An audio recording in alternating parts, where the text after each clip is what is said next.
ایک شاگرد نے اپنے استاد محترم سے پوچھا کہ استاد جی یہ تو بتائیں کہ آخرت میں حساب کتاب کیسے ہوگا۔ استاد نے ذرا سا خاموشی اختیار کی، پھر اپنی جگہ سے وہ اٹھے اور سارے شاگردوں میں کچھ پیسے تقسیم کیے۔ استاد صاحب نے پہلے لڑکے کو 100 روپے دیے، دوسرے کو 75، تیسرے لڑکے کو 60 روپے تھما دیے اور چوتھے کو 50 دے دیے۔ پانچویں لڑکے کو 25 روپے ملے، چھٹے لڑکے کو دیے 10 روپے، ساتویں کو 5، اور جس لڑکے نے یہ سوال پوچھا تھا کہ قیامت میں حساب کتاب کیسے ہوگا، اسے فقط 1 ہی روپیہ دیا گیا۔ شاگرد بلا شبہ استاد کی اس حرکت پر دل گرفتہ ہوا، ملعول ہوا تھا۔ اسے اپنی توہین محسوس ہونے لگی کہ استاد نے آخر اسے سب سے کم تر اور کم مستحق کیوں کر جانا۔ استاد محترم مسکراتے ہوئے سب کو دیکھتے ہوئے کہنے لگے کہ آپ سب لڑکوں کو چھٹی ہے، تم سب لوگ جاؤ اور جا کر ان پیسوں کو پورا خرچ کر دو۔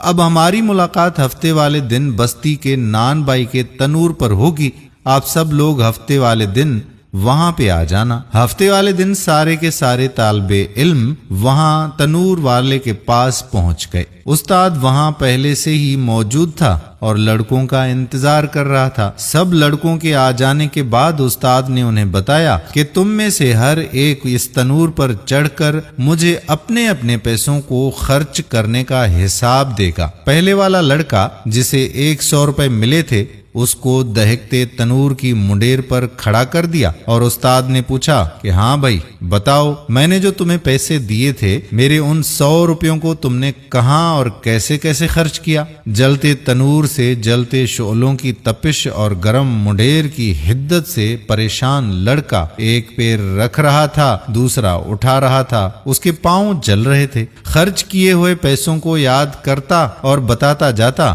کہ 5 کا گڑ لیا تھا، 10 کی چائے پی تھی، 20 روپے کے انگور خریدے، 5 روپے کی روٹیاں لیں، اور اسی طرح سے باقی کے خرچوں کی تفصیل بتائی۔ لڑکے کے پاؤں گرمی کی حدت سے جل رہے تھے اور لڑکے کا باقی پورا جسم تنور سے نکلتے شعلوں سے جھلس رہا تھا، حتیٰ کہ اتنی سی دیر میں اسے پیاس بھی لگ گئی تھی اور الفاظ بھی اس کے لڑکھڑانا شروع ہو چکے تھے۔ بڑی مشکل سے حساب دے کر وہ نیچے اترا۔ اس کے بعد دوسرا لڑکا، پھر تیسرا لڑکا، اور پھر اسی طرح سے باقی تمام کے تمام لڑکے، حتیٰ کہ اس لڑکے کی بھی باری آن پہنچی جسے استاد نے صرف 1 روپیہ دیا تھا اور وہ توہین محسوس کر رہا تھا۔ استاد نے اسے کہا کہ ہاں بھائی تنور پر چڑھ جاؤ اور اپنا حساب دو۔ لڑکا جلدی سے تنور پر چڑھا، توقف کیے بغیر بولا کہ میں نے آپ کے دیے ہوئے 1 روپے سے گھر کے لیے دھنیا کی گٹھی لی تھی، اور ساتھ ہی مسکراتا ہوا تنور سے نیچے اتر کر آ گیا۔ استاد کے سامنے آ کر کھڑا ہو گیا، جبکہ باقی تمام کے تمام لڑکے ابھی تک نڈھال بیٹھے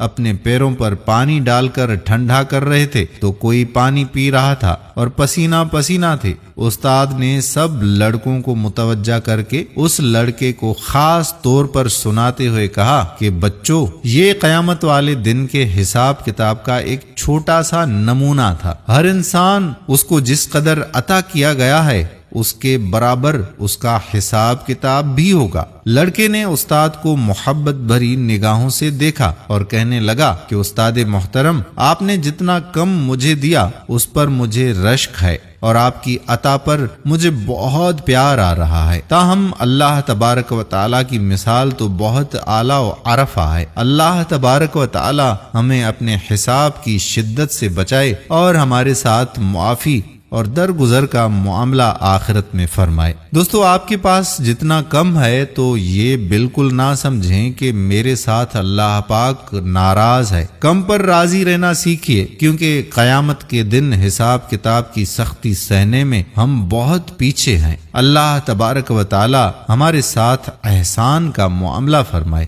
آمین ثم آمین یا رب العالمین۔ دوستو، ہم امید کرتے ہیں کہ ہماری آج کی ویڈیو بھی آپ کو پسند ضرور آئی ہوگی۔ اگر ویڈیو پسند آئی ہو تو لائک بھی کریں، شیئر بھی کریں، اور نیچے دیے گئے کمنٹ سیکشن میں اپنے کمنٹس کر کے آج کی کہانی کے بارے میں بتائیے گا کہ کیسی لگی آپ کو یہ کہانی۔ اگر آپ نے ابھی تک ہمارا فیس بک پیج واجد علی تارڑ فالو نہیں کیا تو پیج کو فالو ضرور کیجیے گا۔ آنے والی ویڈیو تک اپنے میزبان قادر بخش کلہوڑوں کو اجازت دیجیے۔ اپنی خصوصی دعاؤں میں یاد رکھیے گا۔